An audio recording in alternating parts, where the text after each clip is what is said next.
Bulky, bizarre, comically bad. In short, it's nerf or nothing. It's not even a nerf gun. Calling it a nerf gun gives like too much offense to nerf. It's more like a boomco gun. You literally have to pump the handguard on the QTS 11 like 20 times to get it to fire bullets. Hi. Six Snipes here, 5k subs and thanks, but can we talk about this gun? Like, I know I said I looked forward to reviewing this thing. By the way, that aged well. And it's been requested a lot. People have hyped this up, and I've gotten everything from it has the best optic in the game to there's no recoil. And I really did expect to actually frag out with this, and boy, just okay. This is the QTS 11, and you are watching Gun Guide.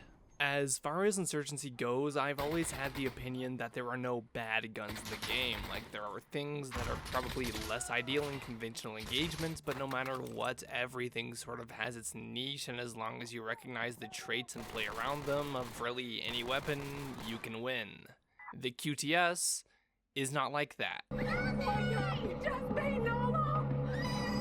The QTS is a victim of the phenomena I discussed last video, and we're now going to call this Snipes' Law of Gun Fatigue. More or less, when devs only have so many stats and numbers to work with, it's only so long before they have so many guns that they can only do one of three things when adding a new one.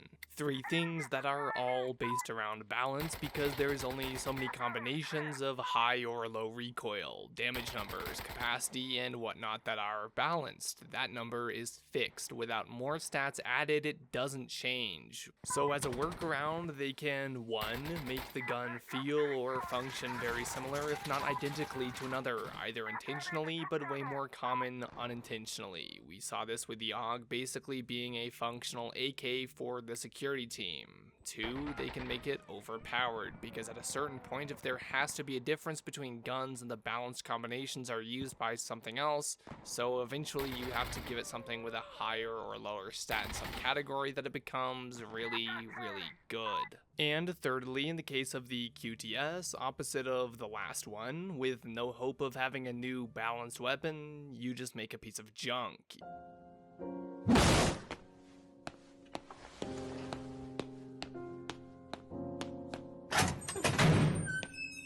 Even more so than you would expect from the real-life counterpart, which was probably manufactured by the same kid in a sweatshop who made your Nikes.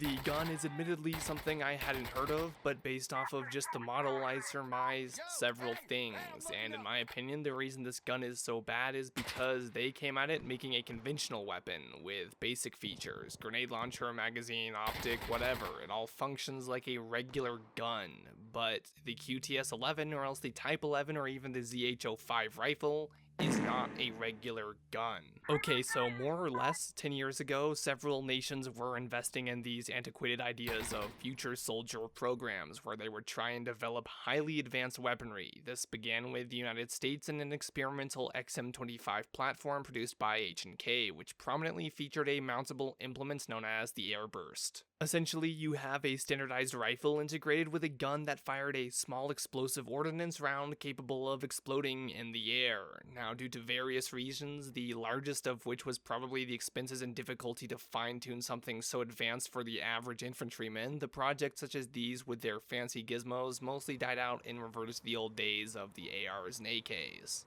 You could not live with your own failure. Where did that bring you?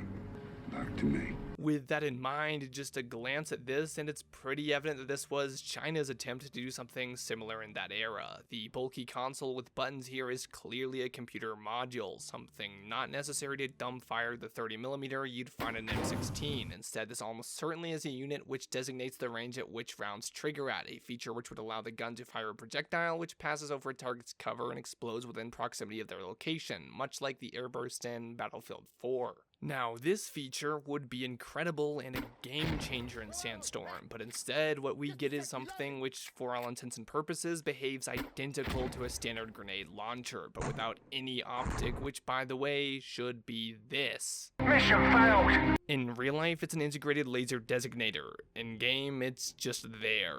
The real-life one uses this optic to fire a 20mm shell, lighter and capable of reaching further distance, so imagine in a world where this gun is accurately portrayed being a demolition sky cross-mapping the enemy commander's position with this bad boy. The potential was incredible, and instead the gun takes advantage of none of its strengths in real life and instead is crippled by its weaknesses in-game. The first and most attracting of which is the fact that it shoots a 5.8x42 caliber that is new in name but identical in scale to the 5.56. Not only is it because of this considered to be on the lower end of damage, but it fires at a rate of 550 rounds per minute. In other words, 50 slower than the AK, which is in my opinion and many others the baseline for how fast anything with the label rifleman gun should do. This hot mess leaves you with a gun that's entirely inferior at anything past long ranges. You either have the drop on the enemy or in a fair fight get shredded by a more conventional and far faster AR-15 model. People talking about the recoil, yeah, it's low, but it better be considering that it dishes out less of a beating than a paraplegic pigeon with anorexia. The optic is okay, I won't say it's the best, but I do like how it goes from 1 to 4 times for a single credit, but the faded black ring wrapping the profile of the lens tends to interfere with close quarters, and it's very blocky and chunky for that usage, and the 4 times is so extremely more magnified than the initial setting that I almost wish there was some in between because you're either shooting really close or really far. Not that there's much better options, because it makes just about every other optic look more out of place than the head on that one troll from Harry Potter. No, no, no, no.